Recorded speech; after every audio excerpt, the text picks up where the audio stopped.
اور تمام بیوروکریسی آ رہی ہے، اور اس میں اس وقت تک جو تحقیقاتی کمیٹی قائم کی گئی اس نے تمام ان متعلقہ بیوروکریٹس کو انٹرویو کیا ہے، ان سے سوال پوچھے ہیں، ان سے پوچھ گچھ کی گئی ہے۔ اس کے بعد اب اس کا دائرہ کار وسیع کیا جا رہا ہے، اور اس میں اس وقت کے نگران وزیر اعلیٰ محسن نقوی جو اس وقت وزیر داخلہ ہیں، ان کو بھی طلب کیا گیا ہے، اور اس کے ساتھ ساتھ اس وقت کے نگران پرائم منسٹر جو ہیں ان کو بھی طلب کیا جا رہا ہے اس کمیٹی میں، کہ ان سے بھی ذرا پوچھا جائے گا۔ اس وقت کی جو فائنانس منسٹر تھیں ڈاکٹر شمشاد اختر، اس وقت کے جو کامرس منسٹر اعجاز گوہر ہیں، ان کو بھی طلب کیا جا رہا ہے۔ تو یہ سارا معاملہ ایک طرف اس کی ہے، اور صرف یہ اس کو گندم سکینڈل کو اس صرف سکینڈل تک مت دیکھیں، اس کے اور جو بڑے وسیع جو ہے تناظر کے اندر بھی اس کو دیکھا جائے تو آپ کو بہت ساری چیزیں سمجھ میں آئیں گی۔ اس معاملے کے اندر خاص طور کے اوپر گزشتہ روز جو حنیف عباسی جو پی ایم ایل این کے راولپنڈی سے اس وقت جن کو کامیاب قرار دیا گیا تھا رکن قومی اسمبلی، ان کا، اور انوار اللہ کاکڑ جو نگران پرائم منسٹر رہ چکے ہیں، ان کا اسلام آباد کی ایک نجی ہوٹل میں آمنا سامنا ہوا، اور وہاں پہ کچھ تلخ جملوں کا تبادلہ ہوا۔ حنیف عباسی نے یہ کہا کہ گندم سکینڈل جو ہے کہ آپ کی حکومت نے مالی کرپشن کی ہے، اور اس میں آپ بھی انوالو ہیں، اور آپ نے کچھ پیسوں کے لیے جو ہے کہ اس وقت یہ گندم کا بحران پیدا کیا، اور اس وقت ہمارے لیے مشکلات جو پیدا ہوئی ہیں، اس کے الزام براہ راست انہوں نے جب پرائم منسٹر کیئر ٹیکر انوار اللہ کاکڑ پہ لگایا تو انہوں نے بھی آگے سے پھر بڑے کھڑے کھڑے جواب دیے، اور ان کے جو کھڑے کھڑے جواب تھے انہی جوابات میں انہوں نے حنیف عباسی کو یہ بھی یاد دلایا کہ آپ تو جیتے ہوئے نہیں تھے، اور آپ کو تو فارم 47 کے ذریعے جتوایا گیا، اور اگر آپ اس قسم کی باتیں کریں گے اور پھر ہمارا منہ کھلوائیں گے تو پھر آپ کی پوری پارٹی اور حکومت جو ہے وہ بھی ختم ہو جائے گی۔ اور پھر انہوں نے یہ کہا کہ یہ اس انداز میں آپ کو بات نہیں کرنی چاہیے، تو اس پہ کافی لے دے ہوئی ان کی۔ تو یہ ایک طرف جو ہے کہ یہ حنیف عباسی اور انوار الکاکڑ کا یہ مکالمہ یا تلخ کلامی نہیں تھی، اس کو بہت سے لوگ جو ہیں کہ دو انسٹیٹیوشن کی لڑائی بھی دیکھ رہے ہیں، کہ اس وقت آپ کو یہ بھی نظر آ رہا ہوگا کہ وفاقی حکومت کے اندر حکومت اصل میں کون چلا رہا ہے۔ شہباز شریف صاحب کتنے با اختیار وزیر اعظم ہیں یہ بھی سب کو معلوم ہے، ان کو کنٹرول کہاں سے کیا جا رہا ہے یہ بھی سب کو معلوم ہے۔ تو گزشتہ چند دنوں کے اندر جو نواز شریف صاحب نے رانا ثناء اللہ کو، اسحاق ڈار کو وفاقی کابینہ کے اندر جو ہے کہ اسحاق ڈار کو ڈپٹی پرائم منسٹر بنانا، پھر رانا ثناء اللہ کی آمد، اور پھر مزید کچھ انٹریز جو ہیں متوقع کی جا رہی ہیں۔ نواز شریف اپنے نیریٹو کو، نواز شریف اپنی کچھ ڈیمانڈ مزید جو ہے اسٹیبلشمنٹ سے منوانا چاہ رہے ہیں، اس کے تناظر میں اگر آپ دیکھیں تو یہ معاملہ جو گندم سکینڈل ہے یہ کیئر ٹیکر گورنمنٹ اور کیئر ٹیکر گورنمنٹ کے تھرو ان تمام کریکٹرز کے اوپر ڈالا جا رہا ہے جو اسٹیبلشمنٹ کے مورے ہیں، انوار اللہ کاکڑ ہو یا محسن نقوی ہو یا اعجاز گوہر ہو یا ڈاکٹر شمشاد اختر ہو، یہ سب کے سب کوئی پولیٹیکل لوگ نہیں ہے، یہ سب کے سب اسٹیبلشمنٹ کے مورے ہیں۔ ہمیشہ جب اسٹیبلشمنٹ جو ہے کہ حکومت کے اندر کچھ کام کرنے ہوتے ہیں تو اسی قسم کے لوگوں کو کیئر ٹیکر یا جو وزیر مملکت یا کچھ عہدوں کے اوپر لے کر آتے ہیں۔ تو ایک یہ معاملہ بھی اس وقت اس تناظر کے اندر بھی اگر آپ دیکھا جائے تو نگران وزیر اعظم کا یہ اعتراف کرنا کہ آپ کو تو فارم 47 کے ذریعے جتوایا گا، تو یہ بلیک میلنگ ہو رہی ہے، پولیٹیکل بلیک میلنگ، اور ادھر سے یہ کہا جا رہا ہے کہ آپ نے کرپشن کی ہے، آپ کو ہم اس کمیٹی میں بلائیں گے۔ تو یہ اس وقت گیو اینڈ ٹیک کی جو بات ہے یہ اس تناظر کے اندر بھی دیکھیے کہ جہاں پہ پی ایم ایل این یہ ڈیمانڈ کر رہی ہے مسلسل کہ 9 مئی کے جرم کے اندر، 9 مئی کے جو فسادات ہیں اس کے تناظر کے اندر پاکستان تحریک انصاف اور عمران خان کو طویل عرصے تک جو ہے کہ بین کیا جائے، ان کو سزائیں دی جائیں، ان کو دہشت گرد قرار دیا جائے، ان کو اندر رکھا جائے، ان کو باہر نہ آنے دی جائے ایٹ لیسٹ 2 سے 3 سال تک، تاکہ ہم اپنی جڑیں مضبوط کر سکیں حکومت کے اندر بھی، عوام کے اندر بھی۔ تو یہ بنیادی وہ ڈیمانڈ ہے جو ابھی یہ پوری ہوتی ہوئی دکھائی نہیں دے رہی، کیونکہ اس وقت جو صورتحال ہے 9 مئی کے حوالے سے جو 100-200 لوگ جن کے کچھ ایویڈنس دے ان کو پکڑا گیا، ان میں سے کچھ کو سزائیں دی گئیں، کچھ کو جو ہے کہ بری بھی ہوئے ہیں،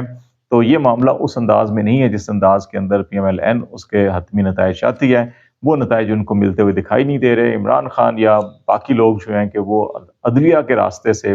جو کیسز ہیں وہ بڑے ویک تھے، وہاں سے ان کی رہائی ہوتی ہوئی دکھائی دے رہی ہے۔ تو اس لیے ان تمام معاملات کا ان تمام معاملات سے جو ہے وہ بھی تعلق جڑا ہوا ہے۔ اسی تناظر کے اندر جو ہم نے گزشتہ روز بات کی تھی کہ ججوں کی تقرری ہو یا چیف جسٹس کی مدت ملازمت کے حوالے سے ہو، یہ سارے معاملات ایک دوسرے کے ساتھ جڑے ہوئے ہیں۔ ابھی جو مخصوص نشستوں کا معاملہ تھا جو 8 مئی کے لیے فکس کیا گیا تھا، اس میں قاضی فائز صاحب خود موجود نہیں ہوں گے، جسٹس منصور علی شاہ، جسٹس اطہر من اللہ ہوں گے، جسٹس مظہر ہوں گے۔ وہ 8 مئی ڈیٹ چینج کر کے اب 6 مئی کر دیا گیا، یعنی کہ کل صبح جو ہے پیر والے دن اس کی سماعت ہوگی۔ اب یہ 2 دن پہلے کرنے کی کیوں ضرورت محسوس ہوئی؟ اس کو بھی ان تمام حالات سے دیکھیے کہ حکومت جو ہے کہ وہ آئینی ترمیم لے کر آنا چاہتی ہے، لیکن کچھ لوگ جو ہیں کہ وہ ججز کی تعیناتی کے حوالے سے اور چیف جسٹس کی مدت ملازمت کے حوالے سے حکومتی نقطۂ نظر سے